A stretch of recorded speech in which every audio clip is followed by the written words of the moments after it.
नमस्कार साथियों, आपका एक बार फिर से स्वागत है। आज मैं इस छोटे से सेशन में आपके बीच में खूब सारे प्रश्न कोशिश करूंगा खूब सारे प्रश्न हो जाएं, जिससे कि आपके यूपी पेट में ज़्यादा से ज़्यादा प्रश्न यहाँ से फंस जाएं। कम समय में ज़्यादा से ज़्यादा कंटेंट आप लोगों को देने के लिए इतनी सारी मेहनत की जा रही है। प्यारे बच्चे, अगर हम आज के पहले सवाल की बात करें तो इनमें से कौन सी पर्वत चोटी हिमालय पर्वत श्रेणी में स्थित नहीं है? तो देखो, ब्रह्मगिरी स्थित नहीं है, एवरेस्ट, धौलागिरी और अन्नपूर्णा हिमालय में है।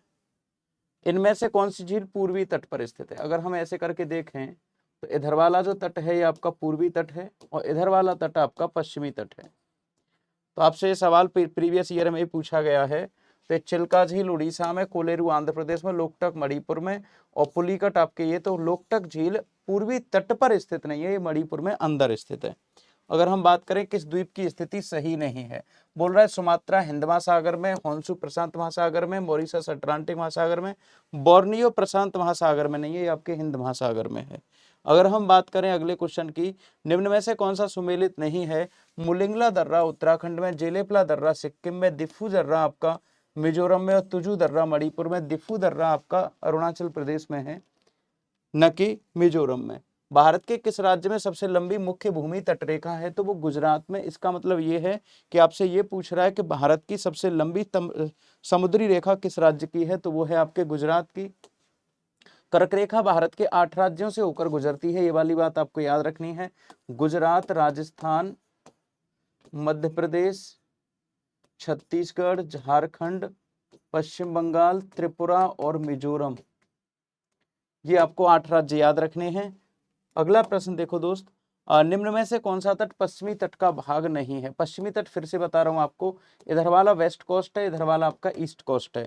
तो काठियावाड़, कोंकण, मालाबार, कोरोमंडल आपका तमिलनाडु में है, अर्थात यहाँ पूर्वी तट का भाग है, ना कि आपके पश्चिमी तट का। बाकी के तीनों आपके पश्चिमी तट के भाग हैं। अगला है आपका, कोंकण तट कहां से कहां तक फैला है? तो आपको याद रखना है, गोवा से मुंबई तक के तट को हम क्या कहते हैं? कोंकण तट कहते हैं।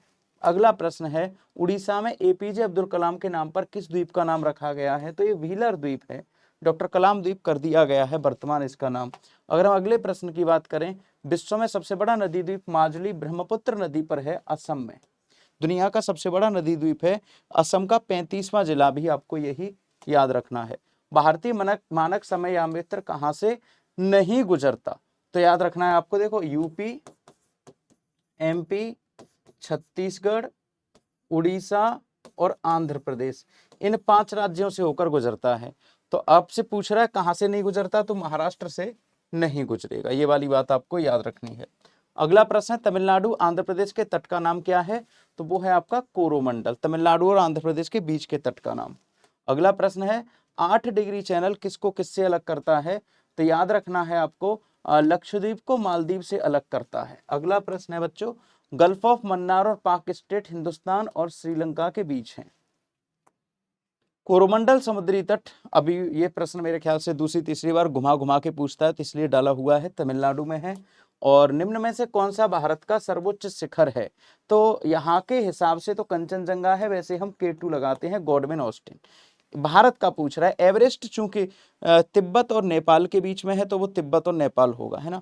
अगला प्रश्न है आपका, हिमालय का पाद प्रदेश निम्न में से किस नाम से जाना जाता है? तो बच्चों याद रखना, शिवालिक के नाम से इसको जानते हैं, शिवालिक के नाम से। अगला है, नंदा देवी चोटी भारत के किस राज्य संघ शासित प्रदेश में है? तो वो आपके उत्तराखंड में है, नंदा देवी पर्वत। अगला प्रश्न है, सतलज एवं काली नदियों के बीच का हिमालय क्या कहलाता है? तो ये आपको याद रखना होता है, कुमायूं हिमालय कहलाता है। अगला प्रश्न है, उत्तराखंड का सबसे ऊंचा शिखर कौन सा है? तो नंदा देवी उत्तराखंड का सबसे ऊंचा पर्वत शिखर है। निम्न में से सबसे प्राचीन पर्वत श्रेणी कौन सी है? तो अरावली सबसे प्राचीन है। अरावली का माना जाता है विकास भारत के विकास से भी पहले से था। यहाँ पर अरावली एक अवशिष्ट पर्वत है। गुरु शिखर किस पर्वत श्रृंखलाओं का सबसे ऊंचा चोटी है? तो 1722 मीटर ऊंचा है और ये आपका राजस्थान में अरावली पर्वत श्रेणी पर है। किस पर्वतमाला को सह्याद्री के नाम से जानते हैं? तो वो पश्चिमी घाट है, जहां पर पूर्वी घाट और पश्चिमी घाट मिलते हैं, उसको नीलगिरी कहते हैं, नीलगिरी की नोट कहते हैं। अगला प्रश्न है, प्रायद्वीपीय भारत में उच्चतम पर्वत चोटी कौन सी है? इसका मतलब पूछ रहा है आपसे, प्रायद्वीपीय भारत मतलब दक्षिणी भारत की सबसे ऊंची, तो अनामुदी 2695 मीटर। भारत के सबसे दक्षिणी भाग में कौन सी पहाड़ियां हैं? कार्डेमम या इलायची की, ये केरल नामक राज्य में है। अगला प्रश्न है बच्चों, पूर्वी घाट पर्वत श्रेणी का सर्वोच्च शिखर कौन सा है? तो उड़ीसा में महेंद्रगिरी है। कौन सा है? पूर्वी घाट का महेंद्रगिरी, उड़ीसा में। अगला प्रश्न है बच्चों, कार्डेमम की पहाड़ियां कहाँ स्थित है? अभी तुरंत बताया, केरल में स्थित है कार्डेमम की पहाड़ियां।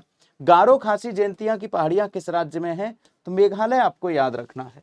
अगला प्रश्न है, कोडाइनकल किस पर्वत श्रृंखला पर स्थित है? तो पालनी की पहाड़ियों पर कोडाइनकल स्थित है। अगला प्रश्न है, गुरु शिखर चोटी किस राज्य में है? तो वो राजस्थान में है। अगला प्रश्न है बच्चों, नर्मदा और ताप्ती नदियों के बीच क्या स्थित है? तो ये है आपका सतपुड़ा, मध्य प्रदेश में। सतपुड़ा कहां पर है? मध्य प्रदेश में। पालघाट दर्रा निम्न में से किसको किससे अलग करता है? तो ये तमिलनाडु और केरल के बीच है। कोझिकोड को कोयम्बटूर से अलग करता है।